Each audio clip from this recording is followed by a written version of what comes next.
Tasya Jnananjana Shalakaya Chakshurunmilitam Yena Tasmai Shri Gurave Namaha Namo Vishnupadaya Krishna Pristhaya Bhutale Srimate Bhakti Vedanta Swami Namine Namaste Saraswate Deve Gauravani Pracharine Nirvishesha Shunyavadi Paschatya Deshatarine Jai Shri Krishna Chaitanya Prabhu Nityananda Shri Advaita Gadadhar Shri Vasadi Gaura Bhaktavinda Hare Krishna Krishna Krishna Hare Hare Hare Rama Rama Rama Hare Hare. When it comes to practice of devotional service, we keep hearing about we have to intensify, go deeper in devotional service. And many times this question comes that, no, I don't have time. Already so much time I am already giving. Abhi iske alawa aur time nahi hai. And that's a fact. I personally analyze for myself also. Abhi 24 hours hi hai. Usme sona bhi hota hai. We have to sleep at least for 6 to 7 hours. It's difficult. So, if the time is fixed, so how can we intensify? We have to make that time or the activities done in that particular time in a more quality way. It has to be done qualitatively. That's the very, very important point. And that's a very important meditation for every sadhaka. That whatever sadhana I am doing, that should be done in much more deeper way. How? By increasing the quality. And every activity that we do, especially when it comes to our organization ISKCON, it's shastric. It is not something which is given out of the blue. Somewhere Prabhupada thought and then suddenly he said, do this. It's shastric. Therefore, when we refer to Shastra, we understand that every activity has to be done in a particular way. And when we do that activity in that particular way, naturally, our absorption will increase in that particular activity. And we will see when a devotee is absorbed while doing his sadhana, naturally he feels blissful. I'm sure each and every one of you sitting here, kabhi na kabhi to acha chanting hua rahega na. Ek mala to at least. Yes. And what is that acha chanting? Where you're able to focus, you're absorbed in hearing the holy names. And sometimes, when we are sitting in the class and say last night you slept properly and the mind is not distracting you much and you're fully absorbed in hearing. Even if it's simple class about body and soul, or the same pastime of Krishna that you have heard n number of times, say Damodar Leela, you're just sitting and hearing with absorption. That itself will nourish us so much and make us so blissful. So the activity is not going to change. And maybe the time that we are putting in that activity is not going to extend because we don't have much time. So what will actually enhance our intensity of Krishna consciousness while doing that activity is our absorption. So even simple activity like putting tilak. And today's topic is all about putting tilak. The activity that we do it for 5 minutes and sometimes 30 seconds. So how can we intensify? How can we increase our absorption even while doing the simple activity? It's not simple, you'll understand when we discuss now, while putting tilak. So today's discussion is all about tilak meditations.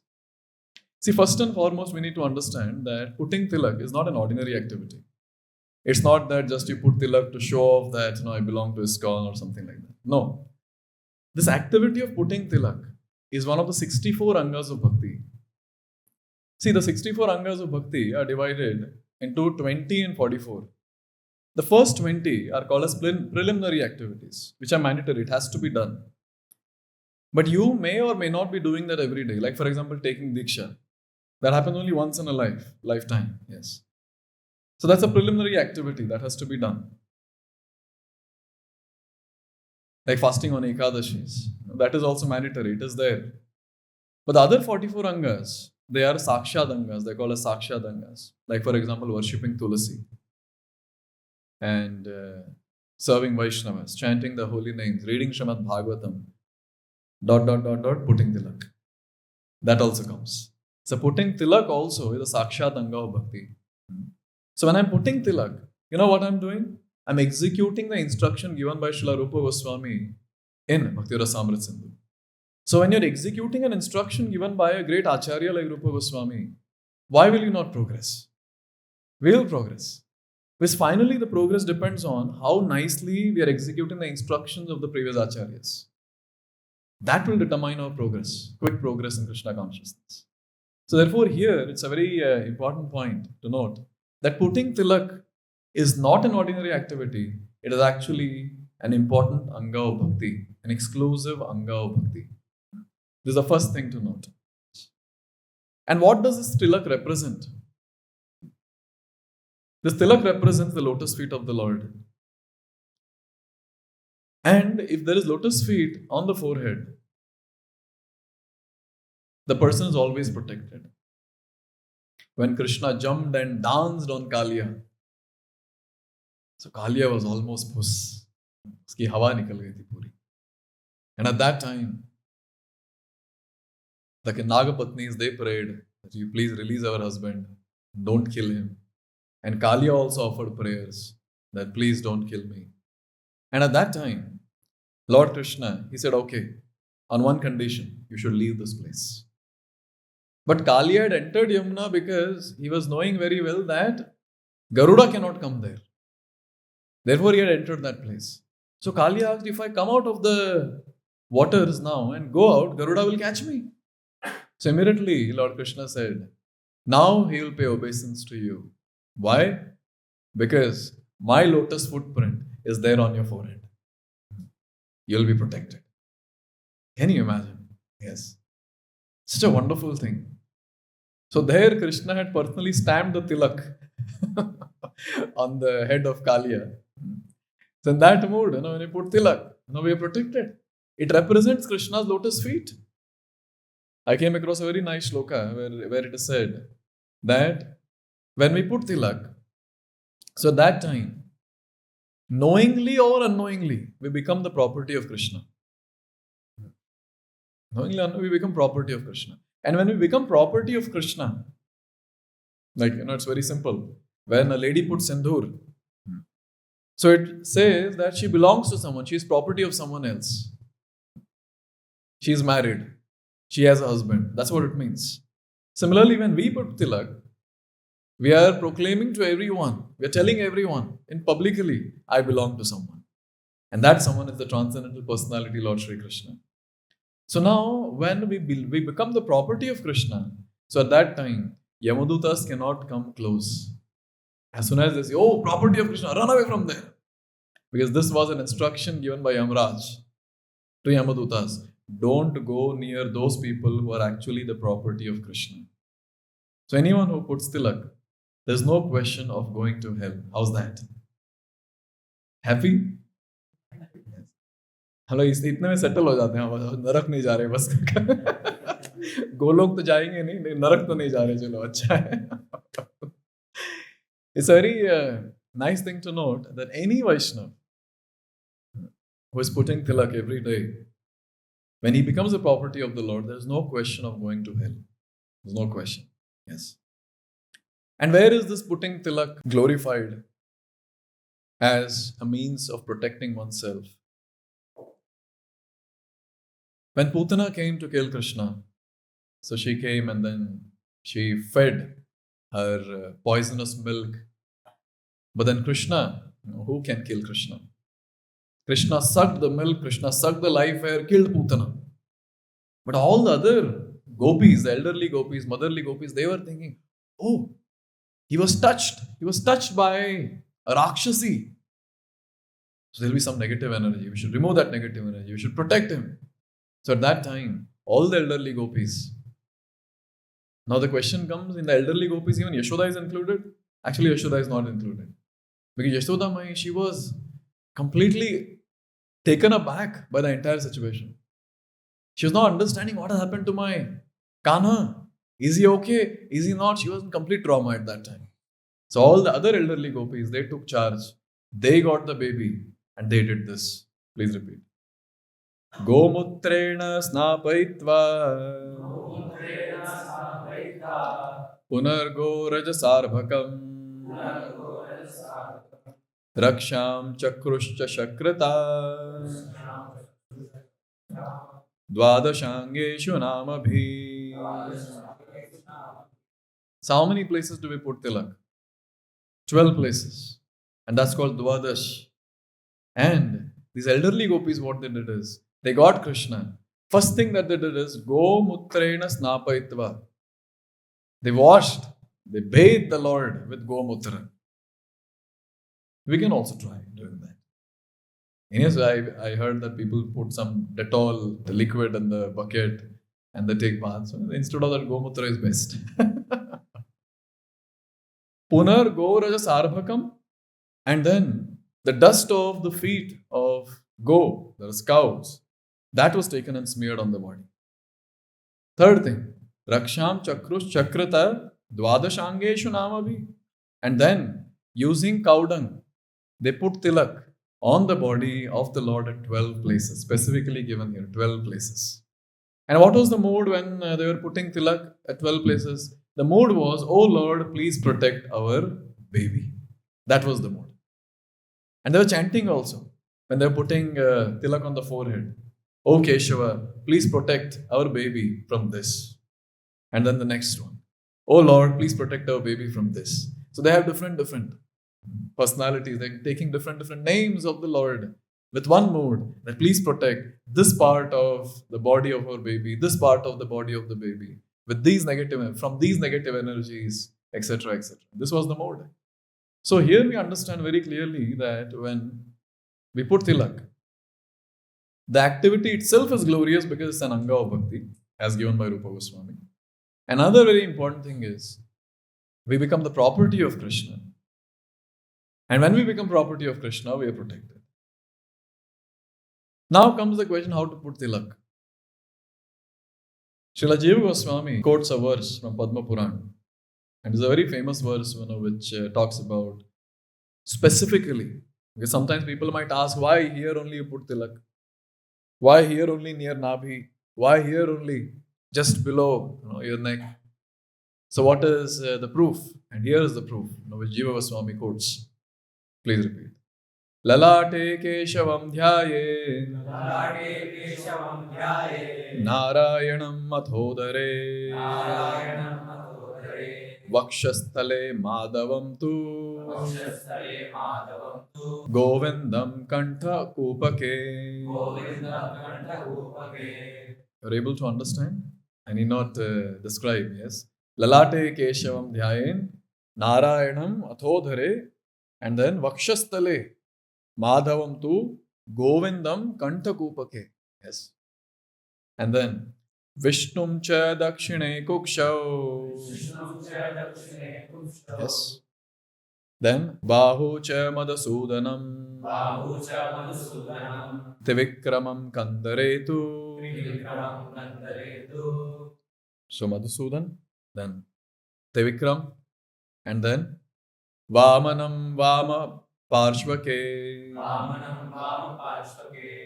So Vamana. Yes, this side. Sridharam Vama Bahutu.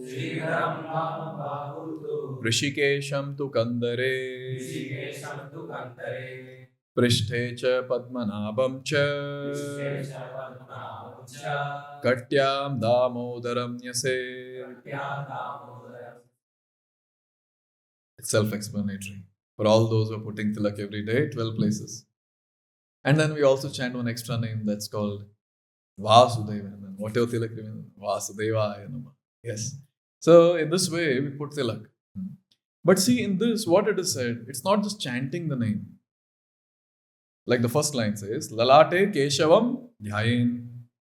So we are supposed to remember, we are supposed to meditate on the personality whose name we are chanting. So here we are saying that Lalate Keshavam Dhyayen. So when I am putting tilak on Lalata, on the forehead, whom am I supposed to remember? Keshava. Like that, all the other names. So now when we are putting tilak, and if we can do this, that is remembering these personalities, So wonderful. So wonderful. Just one point here. When it comes to us in ISKCON, Srila Prabhupada gave us Gopi Chandan to put tilak. So we don't put tilak using cow dung. Nor we put tilak using Radhakund mud. We put tilak using Gopi Chandan. And Gopi Chandan is considered to be very, very auspicious because that's the form of the transcendental bodies of gopis. So therefore, we don't put the black tilak, nor we put the brown tilak or anything else. We put the white tilak. Sometimes some devotees who are extremely fair complexion, they say, "तो tilak दिख नहीं रहा है." हाँ, कोई बात नहीं, भगवान को दिख रहा है. Yes, sir, you need not change the color of the tilak. Because see, again, I would like to repeat, what we have to do in our life is what the Acharya has told us. जैसे in Mumbai we would say ज़्यादा शानपट्टी नहीं करना है, ज़्यादा दिमाग नहीं लगाना है, ऐसे करेंगे वैसे करेंगे. What the Acharya said, if we do, we'll advance. Therefore, we should always ask this question: why am I doing this? So Prabhupada has told, therefore I am doing. This Acharya has told in the past, therefore I am doing. So this understanding, this contemplation for a devotee is very important who really wants to advance. And we're discussing today a very simple subject matter, putting tilak. And we can go on discussing for a long time. One point or the subject matter that I would like to elaborate on is what should we meditate on when we are putting tilak on a particular place, chanting a particular name. That's the discussion which I want to have now. And that too, in a way our acharyas want us to think. For your information, Srila Baldev Vidya Bhushan, one of the great personalities in our parampara, Prabhupada dedicates the Bhagavad Gita as it is to Baldev Vidya Bhushan. Srila Baldev Vidya Bhushan is that great personality who made our Gaudiya Vaishnava parampara a bona fide parampara. It is bona fide. But when there was a question raised by the other sampradayas that where is the commentary to Vedanta Sutra? So our acharyas or these great personalities at that time, they said, Srimad Bhagavatam is the natural commentary. They said nothing doing. There should be a commentary by one of your member of your community or of your sampradaya. Then your sampradaya will be bona fide. At that time, Srila Baldev Vidya Bhushan, he wrote Govinda Bhashya. And Govinda Bhashya is a commentary on Vedanta Sutra of Gaudiya Vaishnavas. And that time, this entire parampara called Gaudiya Parampara became bona fide. And that's how all the other sampradayas, they accepted, okay, this is a bona fide sampradaya coming in the line of Brahma, Madhva Sampradaya. Therefore, it's a very amazing thing to know that how much these acharyas have done for all of us. Srila Baldev Vidya Bhushan, one of the great personalities. So he has written commentary on Vishnu Sahasranam, and that is called as Namartha Sudha. So it's a very nice thing because we don't chant Vishnu Sahasranam, but there are different names of Lord Vishnu. But what are these names representing? What do they mean? If you really want to understand that, then here is a commentary, a bona fide commentary given by our Acharya, Baldev Vidya Bhushan. So we'll discuss what Baldev Vidya Bhushan says about these 12 to 13 names that we put or that we chant while putting tilak. And some more meditations from Srimad Bhagavatam. Because in that 5 minutes, how much you can meditate, especially when you're getting late for Mangala Arati, is a question. But somehow, if we can take out time and peacefully sit on an asana, do Achman, and then take water and then put tilak, yes, and get the tilak ready with the mood that for next 5 minutes, I'm going to meditate. I'm going to meditate on these names while putting tilak. Trust me, your day will start with so much of absorption. I'm trying my best to implement in my own life. I'm sure today, if all of you bless me, then I can do it more better. The first name is Om Keshavaya Namaha. Yes. So Keshav. So Baldev Vidya Bhushan Prabhu writes, Keshavor Vidhi Rudrayor Janakatvat Keshavaha Suryadi Sankrantamsu Matvat Keshavaha Prashasta Neelakunthala Vatvad Va Keshava. So 3 meanings he gives here and 3 meditations for all of us. The first one is that Keshava is Vidhi Rudrayor Janaka. So who is Keshava? Who is Krishna? So whenever we hear this word Keshava, we have to remember this. Even Prabhupada also writes, Ka in Keshava means Brahma. And Isha in Keshava means Lord Shiva. So when you say Keshava, Prabhupada says, Keshava means that personality who captivates both Brahma and Lord Shiva. And another very important understanding that is given is that Lord Keshava is the father of Brahma and Shiva. So when you're putting the tilak and we're chanting Om Keshavaya Namaha, this is a meditation. Oh, I'm chanting the name of that personality who is actually the father of Brahma and Shiva. That's a very wonderful meditation. Another thing that is given here is Suryadi. So Surya and Adi, other luminaries. So the effulgence coming from the body of the Lord is so great. It's much, much greater than that, what we see in these great luminaries in the sky. But obvious that all these different luminaries in the sky, be it sun or be it moon or be it the stars, all of them, they're getting their effulgence from whom? From Lord Krishna. So the meaning of Keshava is given here that his effulgence is greater than that of sun and other luminaries. Now these two are nice. But when Lord Krishna, as a baby, when he was performing pastimes, at that time also, the Brajavasis, they would call him as Keshav. Now the question comes that Brajavasis were not knowing that he's father of Brahma Shiva. Whenever Lord Krishna, he would be quote unquote saved from the demons. So at that time, all the Brajavasis would say, Narayan has saved him. And why Narayan has saved? Because we are doing nice bhakti to Narayan. Therefore, our child has been saved. Now, but obvious when they are saying Keshav, they are not talking about he being the father of Brahma and Shiva. So when they are talking Keshav, they are talking about this Prashasta Neela Kunthala Vatvadva Keshava. They are talking about the beautiful Kesha, the beautiful hair of the Lord, which is curly and which has bluish tinge. So when we're putting tilak and we're chanting Om Keshavaya Namaha, we remember, oh, that personality has got beautiful hair, curly hair, bluish tinge. And these beautiful hair of the Lord are glorified by different personalities. Gopis are glorifying the Lord that, oh Lord, you look so beautiful when you come back. When you come back from grazing the cows, you look very, very beautiful. Because the dust coming from the hoofs of the cows, those are sitting on the hair. With that, you look so beautiful. Yes. सोचिए अपने बाल पे ऐसे कचरा बैठेगा. We look dirty. But Lord looks so beautiful. And who is saying this? Gopis. Bhishma. Even he is making this point. Oh Lord, that day. Bhishma is lying on the bed of arrows and he says, on that day, when you took the wheel and when you ran towards me, you're looking so beautiful. And say we ask this question. Why are you saying that I was looking beautiful? Because the dust of the feet of cows nahi the wahan. Horses. So that dust was sitting on your beautiful hair. Oh, you look very beautiful. Wow. So when one person is saying, we can think, oh, exaggeration. Aise kaise kachra baitha and then you look beautiful. Dust is sitting on your hair and you look beautiful. But here two personalities are saying, even Bhishma Dev is saying that. Yes.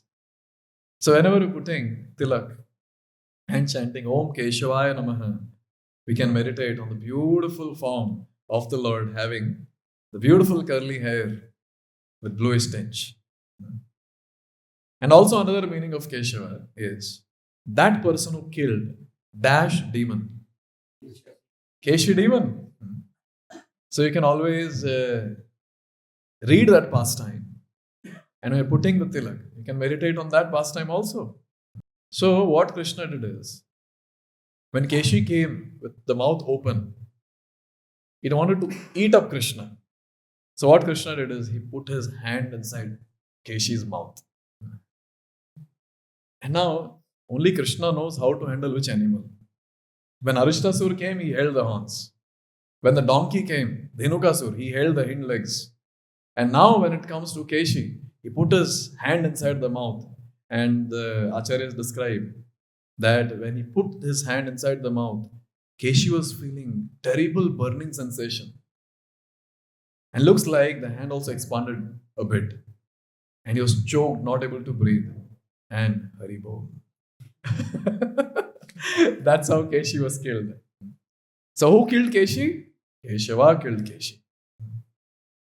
In this way, we see that how beautifully, this word Keshav is described in various different places in Srimad Bhagavatam. Even Aditi is offering prayer in 8th canto when she is doing a vrata called Payovrata. She says, please repeat. Namo Markata Shyama Vapushe Dhigata Shriye Keshavaya Namastubhyam Namaste Pita Vasase. She is also, she's glorifying Keshav and she's glorifying, oh, your beautiful form. You have the complexion of Markata, Mani, Shama, bluish blackish complexion. And you wear the beautiful Pitambara Vastra. In this way, she is glorifying the Lord. And she is using the word Keshav. So this is the first name, Keshav. So when you put Tilak, आप लोग बोलेंगे, इसमें तो मंगलारती छूट जाएगा हमारा. So these are the different meditations, and at that time, what you remember is up to you. Yes. Just imagine your coordinator catches you saying, "Hey, late क्यों आया मंगलारती में?" प्रभुजी ध्यान कर रहा था मैं. केशव का ध्यान कर रहा था. I heard this in one of the lectures of my spiritual master. He was telling that one devotee in Vrindavan,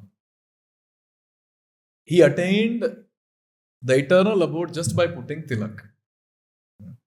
He would take bath in the morning and he would start putting tilak. And when he would put tilak, when he was meditating on all that, it would become afternoon. And he would say, oh, afternoon, I have to go and take bath again. Sandhya time. He would go take bath and again come back and again he would put tilak. And while putting tilak, it would become evening. And then, oh, Sandhya time, I have to take bath. He'd go take bath. And again, he would put tilak. And it's night. Oh, now it's time to sleep. So just by taking bath and putting tilak 3 times, this person attained the eternal abode of the Lord. That's the power of putting tilak with proper meditation. Let's go to the next name now. Next is Om Narayanaya Namaha. And here it is described by Baldev Vidyabhushan Prabhu.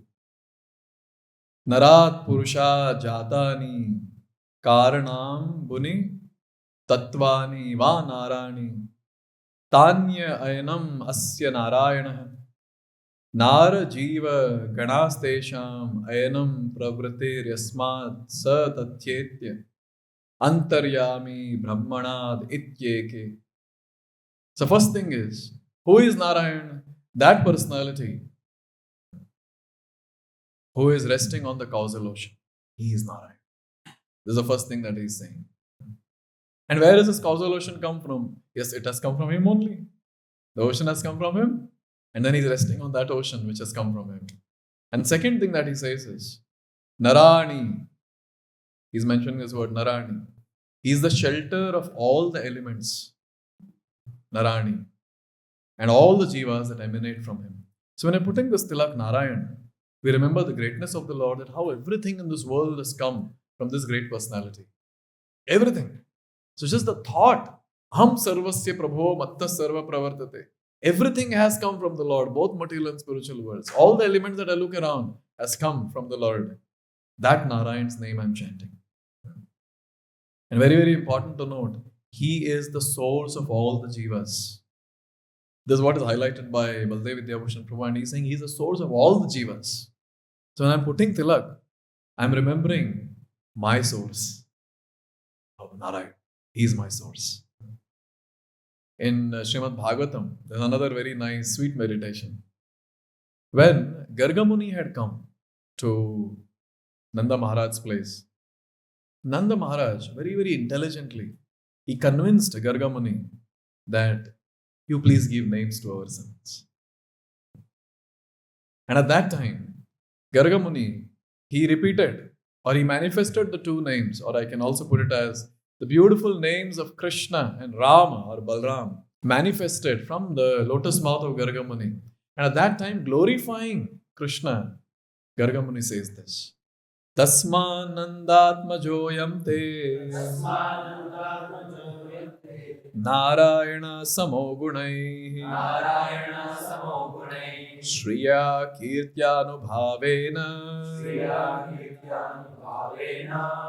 Gopa yasva samahitah. So here, Gargamuni is saying, your son Krishna, he is Narayana Samo Gunai. Your son Krishna is as good as Narayana. Why? He could have said he is equal to Narayana. No? Why is he saying as good as Narayana? Because Narayana has come from Krishna. He cannot say equal to Narayana. Yes. So this is the meditation of a Gaudiya. Okay, everything comes from the Lord, including all the incarnations. When you're putting Tilak and chanting Om Narayana Namaha, we can remember the naming ceremony of Krishna and how Gargamuni said that Krishna is as good as Narayana. And therefore at that time he said, in his transcendental qualities, opulence, name, fame and influence is exactly like Narayana. Then he made further statements, Shriya Kirtyanu Bhavena. And at that time he also said, you all should raise this child carefully. It's a very, very special child. So this is a very nice meditation that we can have. And we can also remember the Rajvasis, their innocence. Whenever Krishna would be saved, they'd all pray to Narayana. Thank you very much. Aapke wajah se, your source has been saved. Oh Narayan, your source has been saved. So they would always pray. That is also a very nice thing. See, the time when Trinavarta was supposed to come. So Krishna became heavy. And Mother Yashoda kept Krishna down. So at that time, Mother Yashoda, she started praying to Lord Narayan, saying, I don't know what is happening. Please help me. Please help me. Please give me clarity. So Yashoda Mai was praying to Narayan. And in this way, many, many times, even the time when Krishna, when he was there in the vicinity, when the twin Arjuna trees fell, obviously no one accepted that Krishna was the source or the cause of falling of the two trees. And even the time when Krishna picked up Govardhan, so all the Vrajvasis, they came together and they started thinking, Gargamuni had told, this boy is as good as Narayan. Now we are able to see this. So these all can be the meditation when you're chanting Om Narayana Namaha. Okay, let's go to the third name now. Om Madhavaya Namaha. Baldev Vidyabhushan Prabhu says, Ma Lakshmi Stasya Dhavaha Patihi Iti Madhavaha Sarva Vidya Swamitvan Madhavaha Tesham Mam Jnanam Dhunoti Bhrantitaya Khandaiti Swagitopanishad Iti Madhavaha. So first thing that Baldev Vidyabhushan Prabhu is highlighting, he says, Madhava mein jo Ma, that represents Lakshmi. So who is Madhava? Madhava is the husband of goddess of fortune. And this word Madhava comes in Bhagavad Gita also, where it represents that Krishna is there on side of Arjuna. And along with Krishna, there's also goddess of fortune. So naturally this person will be victorious. Madhava. And who is Madhava? Sarva Vidya Swamitva. He is the master of all knowledge. So this is another meditation on the meaning of Madhava. And very nice. He gave Gita Upanishad. He gave Gita Upanishad for what? For refuting the ideologies of those who do not accept his supremacy. So this word Madhava also means a personality who spoke Gita Upanishad to refute all those different arguments and ideologies of those people who don't accept his supremacy. And in this way, Baldev Vidyabhushan Prabhu gives a very philosophical angle. And here is another understanding from the Gaudiyas. Sanatana Goswami gives wonderful meanings of Madhava. There's one line in 10th canto Srimad Bhagavatam 10:15-2. There, Lord is entering the forest with his friends. At that time, this line comes. Tan Madhavo Venum Udirayan Vrato. This word Madhav, our acharyas, they just want a chance, just want an opportunity to glorify the Lord. So there, Sanatana Goswami catches this word Madhav, and then he starts speaking. He starts writing. And he says, Madhava, who is Madhava? Madhava indicates Krishna. And who is Krishna? The Lord who is the consort of goddess of fortune, Lakshmi. And who is the supreme goddess of fortune? Srimati Radharani ki jai. She is supreme goddess of fortune. And this also, the word Madhav, or this name Madhav also indicates that Lord Krishna descends in the dynasty of a personality called Madhu. In Bhagavad Gita, Madhusudan word comes, no? So Arjuna is saying, hey Madhusudan. So that time, I don't know who writes that. One of them, Vishwanath Chakravarti Thakur or Baldev Devotional, he says that Krishna is saying, why are you calling me Madhusudan? I didn't kill my ancestor, Madhu. So there they write that Krishna is a descendant of Madhu dynasty. Another meaning that is given is, the spring season is called Madhava. It is understood that as soon as Lord Krishna entered the Vrindavan forest, it automatically exhibited all opulences of spring, becoming filled with flowers, breezes, and a celestial atmosphere. So that personality who gives pleasure even to forest is our Madhav. So we can always meditate at how Krishna is entering the forest with his friends, and suddenly the entire atmosphere changes to the spring season, Madhav. And a little higher and esoteric meaning, is called as Madhava because he enjoys his pastimes in Madhu or Madhura Rasa. That is Madhurya Rasa. He enjoys that pastime. And Srila Vishwanath Chakravarti Thakur, he gives a very wonderful meaning. He says, according to Harivamsha, Madhava means Dhava of Ma. Dhava of Ma. What does that mean? Dhava of Ma means master of intelligence.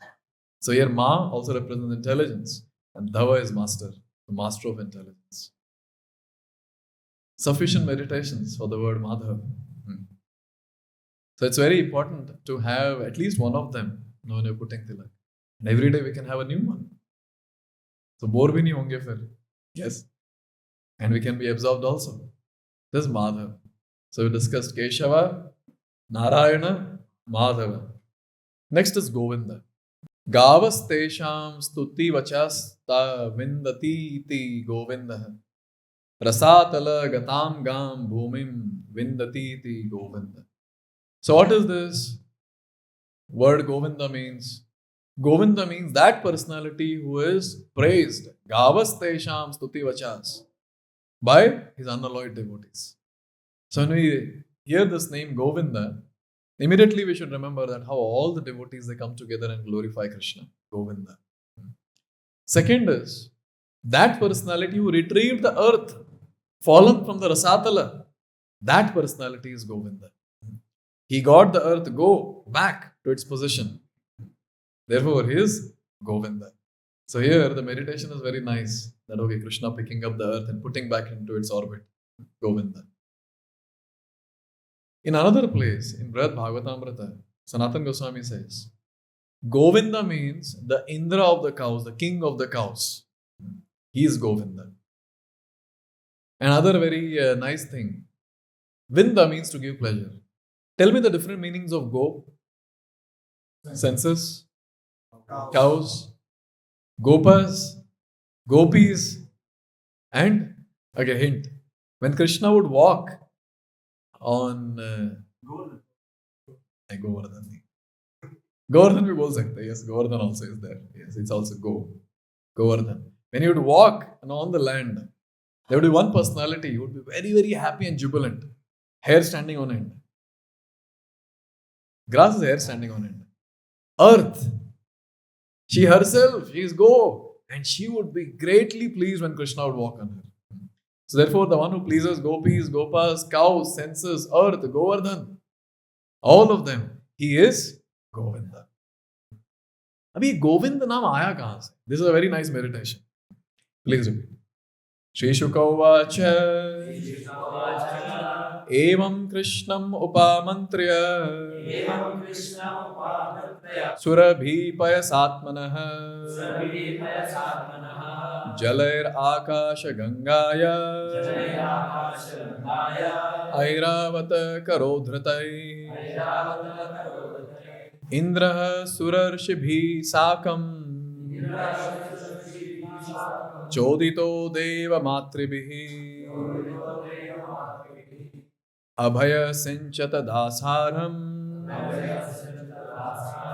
Govinda iti Chabhyata. Very nice. Here it is said, when Krishna picked up Govardhan, at that time Indra suddenly realized, oh, Supreme Personality of Godhead, my Lord. Now he was thinking, I've done such a great havoc. How will I go in front of my master? Sometimes it happens with devotees also, no? कुछ तो कांड कर देंगे सेवा करते time, and then they will be like, how will I go to my authority and report? Same mood was there in Indra's. We are in Parampara. So Indra was thinking, kya kare? So at that time Indra went to Surabhi, and he was thinking, if Surabhi cow is in front, then Krishna, he would not speak much. Mother is in front, so how will father speak?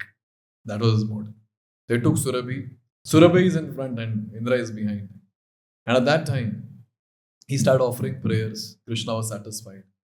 At that time, Surabhi, Mother Surabhi, with her own milk, she did Abhishek of Lord Krishna. And at that time, Indra looked at Airavat, his own carrier, and instructed that take the waters of Ganga and shower it on our Lord Krishna. That Airavat did that. And when all this beautiful Abhishek ceremony was going on, so that time, this great personality Indra, he said, "Oh Govinda." And that was the time when this eternal name Govinda manifested from the mouth of Indra. So in this way, the word Govinda was given by Indra. And we cannot say given by because it's eternal name. It manifested from the mouth of Indra. So whenever you're chanting the name Govindaya Namaha, you can remember this pastime. And at the same time, you can remember, अभी अभिषेक सब कर दिए तो चरणामृत कहाँ गया फिर? Where was Charnamrit? Charnamrit became Govinda Kund, a very, very important place now while doing parikrama. Govinda Kund. Just on the banks of Govinda Kund, the great personality Madhavendra Puri, he sat and he did his bhajan.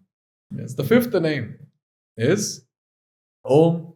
It's Vishnu. So how do you chant? Om Vishnave Namaha. Baldev Devasham Prabhu is telling. Viveshti Vyapnoti Taniti Vishnu. Vishati Sarveshu Karya Bhareshu iti Vishnu. Dvav Apritvav Vyapnoti Tatra Kantiman Kramat iti Vishnu. First thing he says is, who is Vishnu?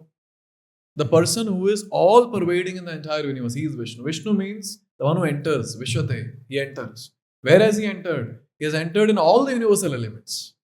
All the universal elements he has entered. He is Vishnu.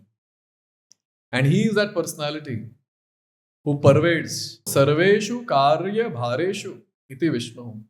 All the responsible activities that takes place in this world, Lord pervades in all those activities. And third thing that is given here is, he is that personality who traverses and pervades heaven and earth with radiant effulgence. How is that this entire place becomes effulgent? By the presence of the Lord. So whenever we remember Vishnu, we can always remember that how he has entered anything and everything that we can see around.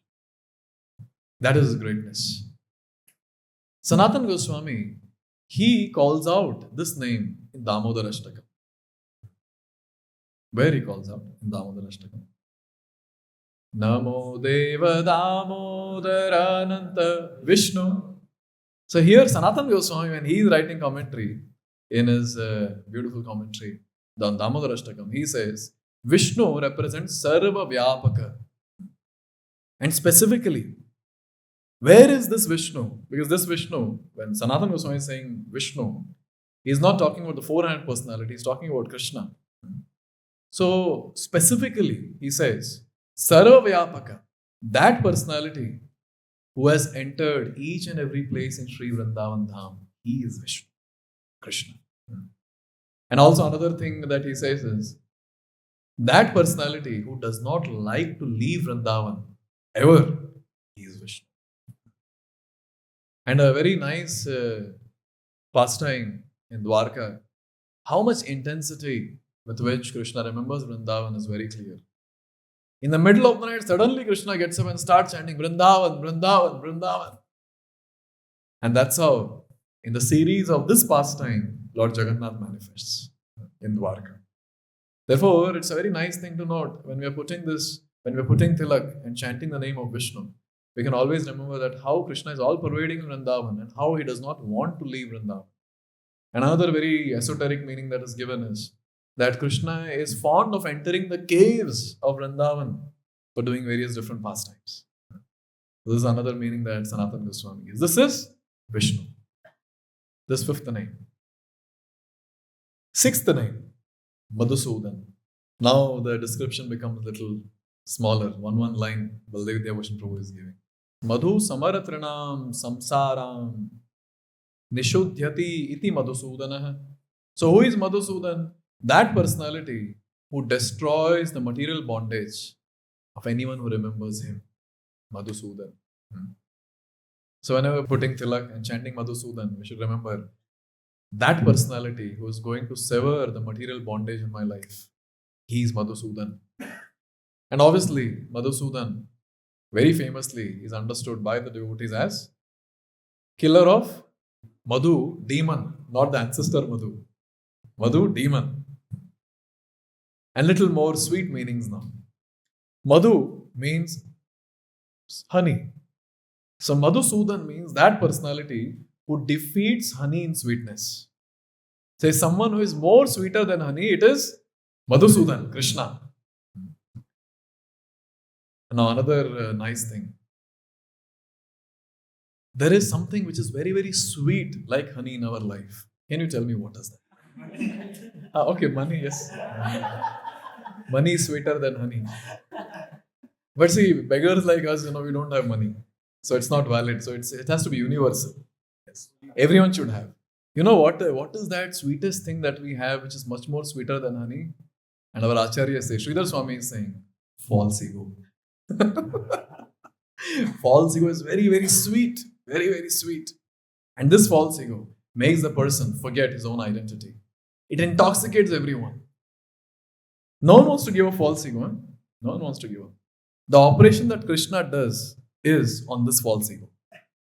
He tries to remove that false ego. And when he tries to remove the false ego, it's very painful. You pray to Krishna, Krishna, please remove my false ego and see what happens. He'll do the needful. He'll do that painful operation. Because we can give up anything in this world, but we cannot give a false ego. Because false ego makes us believe that I am Ishwar, I am Master. Kaise hum false ego de? How can we give up false ego? Think about it. So who is Madhusudan? That person who destroys Madhu, that is false ego, he is Madhusudan. Such a wonderful meaning Sridhar Swami is giving, Madhusudan. A little esoteric, since it is there given by our Acharya, I'm just saying. As the bees, they tend to enjoy the honey from the lotus. Similarly, Krishna enjoys the honey of his devotees' love.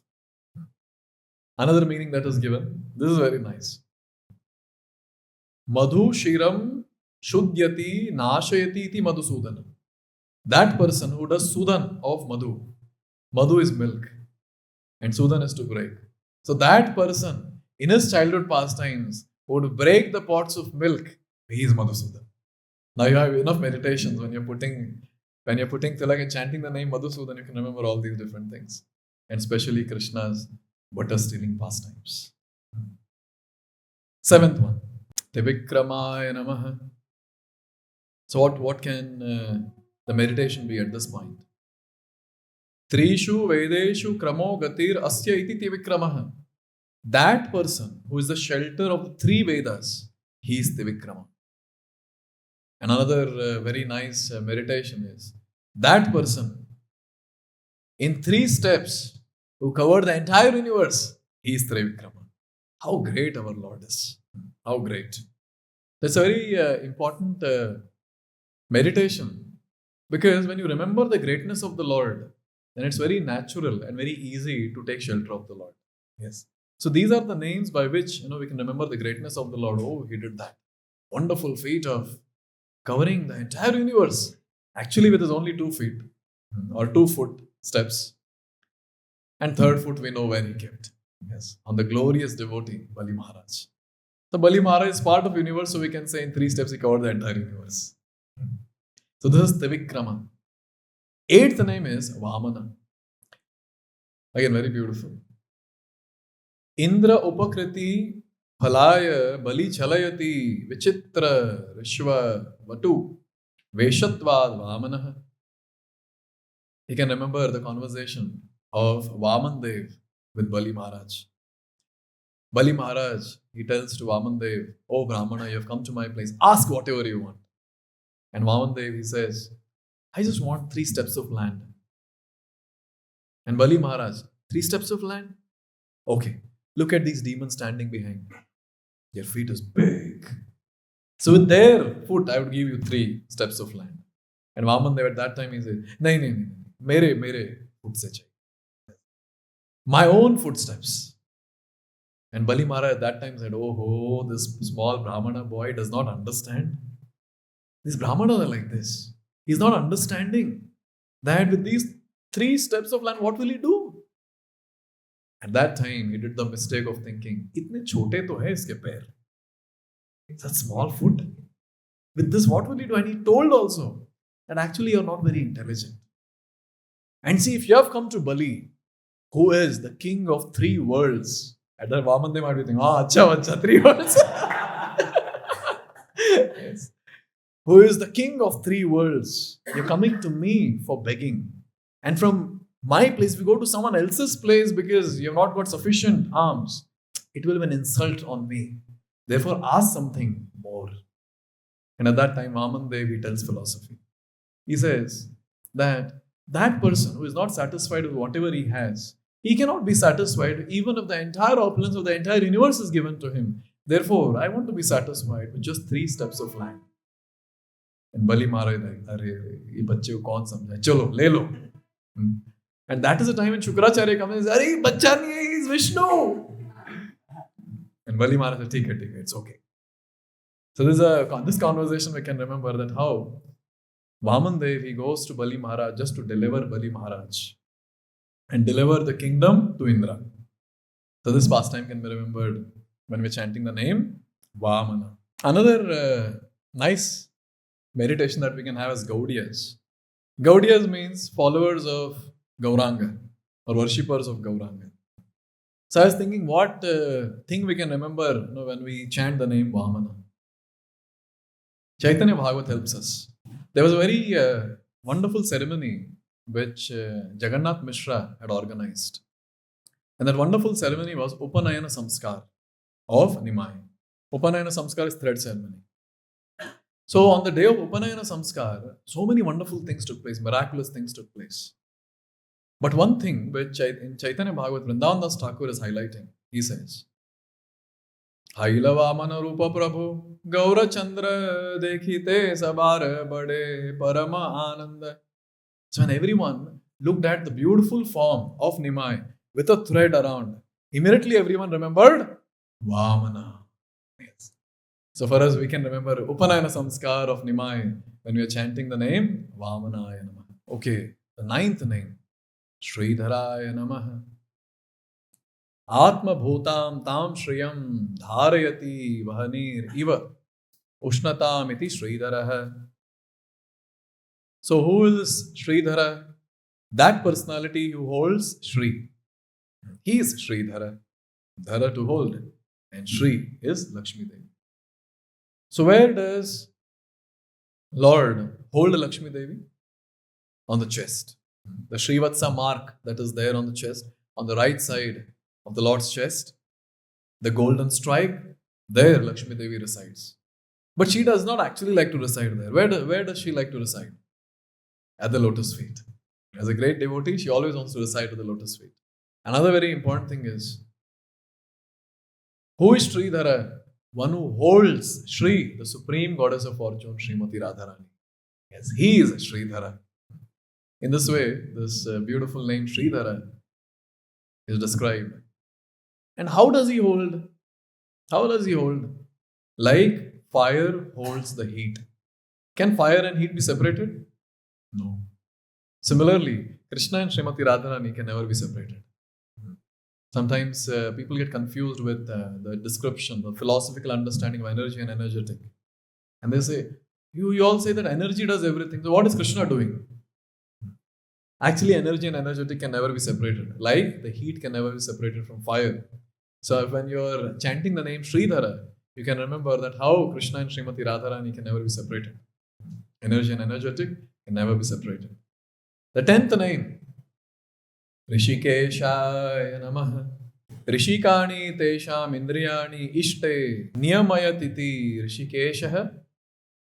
Who is Rishikesha? Rishik means Rishik, senses. Isha, controller. So he is the one who controls all the senses of all the living entities. And in that living entities, we have even Brahma and other Devatas. So who is Rishikesha? The controller of Brahma and other Devi Devatas. He is Rishikesha. Again, there is an opportunity to remember the greatness of the Lord. And it is so wonderful to note, on the battlefield of Kurukshetra, Arjuna is using the word Rishikesha.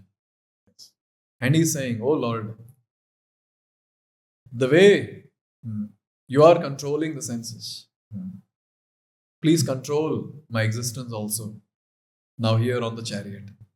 And that's how he gives the reins of his chariot to Krishna, saying, these are the reins of my life. Yes, please control me. Rishikesha. So he's controller of the senses. And another very nice thing is, a very beautiful meaning. Rishikesha is the one who turns the senses of his devotees towards himself. भले devotee को अच्छा लगे नहीं लगे, Krishna pulls the senses of devotees towards himself. So wonderful, so merciful Lord, Rishikesha. Therefore, here when we are chanting the name Rishikesha, we can remember the merciful nature of the Lord. That even when we don't want to do devotional service, but somehow Krishna, by his own wonderful ways, he'll attract us. And that is the perfection of life, getting attracted to the Lord. Therefore, Srila Bhaktivinoda Thakur, he sings, Tumi Rishikesha Rishikadamiya. He says, oh Lord, I cannot control my senses. I cannot control my mind. You are Rishikesh. You are controller of senses. You are controller of mind. You control our mind. So is Rishikesha, the controller of our minds too. Therefore, when we are chanting Hare Krishna Mahamantra, this name Rishikesha is very nice, where we can pray to the Lord saying that, oh Lord, you help me to fix my mind on the holy name of yours. That's Rishikesha. 11th name, Padmanabha. Brahma Prabhavam Padmam Nabhav Asya iti Padmanabha. Padmanas Charana Vidas Tad Ekantino Bhaktas Tair Abhati iti Padmanabha. Padmakara Nabhir Asya iti Padmanabha. Who is Padmanabha? The person, okay, you all can tell, it's a very simple name. Padmanabha. The one whose navel is like lotus. Tell me a shloka from Srimad Bhagavatam for this. Namo Pankajanabhaya. Please repeat the shloka. Namo Pankajanabhaya. Namo Pankajamaline. Namo Pankajanetraya. Namaste Pankajangraye. So Kunti Maharani, she's looking at the navel of the Lord and she's saying, Namo Pankajanabhaya. Wow, your navel is like lotus. Only navel is like lotus or something else is also there?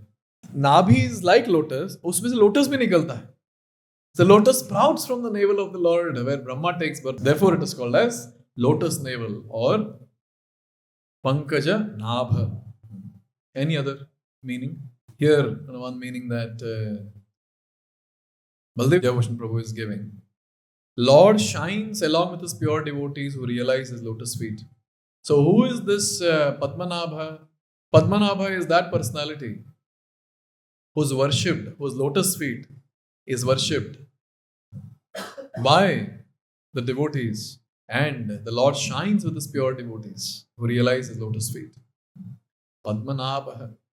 Padma Nas Charana Vidas. That's how he is writing this.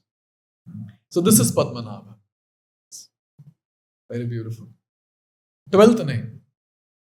Damodaraya Namaha. Yashodaya Jananya Damna Udara Nibaddhatvad Damodara. I don't think I need to explain this entire pastime. Yes. One full month we celebrate as Damodar month. That devotee is really extraordinary who cannot remember Damodar in Damodar month. Or being in ISKCON, not knowing the pastime of Damodar. So who is Damodar? That personality whose waist was tied with rope, or whose belly was tied with rope. Damodara. He was tied around the belly by Mother Yashoda with a rope. You can always remember that pastime when Mother Yashoda is trying to tie and 2-finger shot. And again she ties another rope and it becomes big, and then she puts it around and again 2-finger shot. And finally, Lord Krishna very mercifully agreed to be tied by Mother Yashoda, where he manifests that just like that no one can tie me, but if someone has love for me, then surely that person can tie me. That personality is Damodar. So these are the 12 names. But since we chant the 13th name also, we can have a meditation for that as well. Om Vasudevaya Namaha. And here it is described by Baldev Devotion Prabhu. He says, Vasudevasya apatyam Vasudeva Vadeshu Vedyataya Nivasat Vasudeva. So first one is Vasudevasya apatyam Vasudeva. So he is Vasudeva, son of Vasudev. We can remember when we're chanting Vasudevaya Namaha, we can remember Vasudev carrying Krishna and leaving the jail and going to Gokul Mahavan or Gokul. Very difficult situation, Vasudev's situation was. अगर वो पकड़े जाते तो बहुत पिटाई होती है. But after all, he's Shauri. He's very, very brave. So he was not fearful. And when Vasudeva was carrying Krishna, the gates are opening, all the gates opened. The ropes which were tying his hands and feet, those were opened. There's heavy rains out. The Nanda Sheshu's behind. And Yamuna is in ecstasy, flooding the entire place. But leaving the place for Vasudeva to carry Krishna and go to Vrindavan. So, Om Vasudevaya Namaha, this can be a meditation. Another very nice thing that is given here, philosophical thing. He resides in philosophical teachings as the object of knowledge. So he's an essence of the entire knowledge of Vedic scriptures.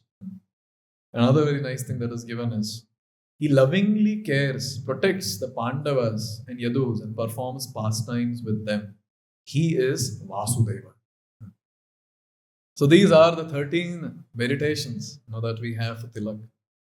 Therefore, when we are putting Tilak, if somehow that 5-10 minutes, whatever we have, firstly you have to increase the time from 30 seconds to at least 5 minutes. For that you need to wake up early.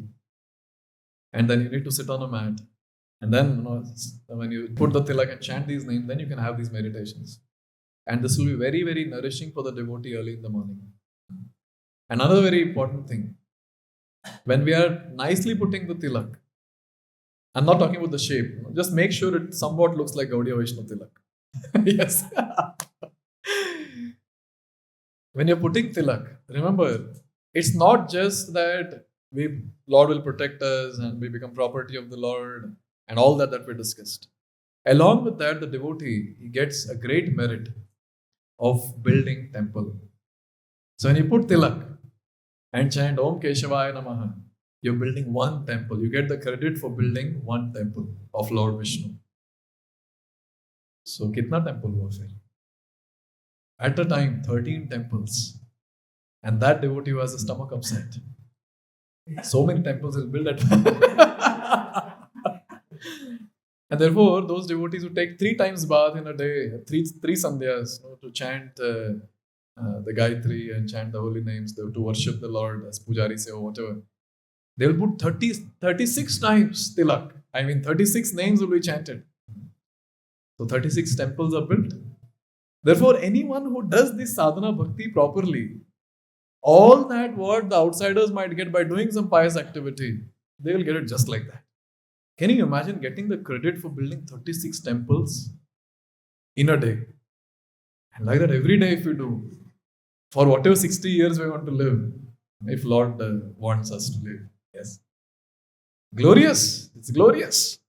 Therefore, this putting tilak, applying tilak on 12 places or 13 places in the body is a very, very glorious activity. And therefore, each devotee should consciously do this activity by having some meditation that we have discussed today. Thank you very much. Hare Krishna. Srila Prabhupada ki.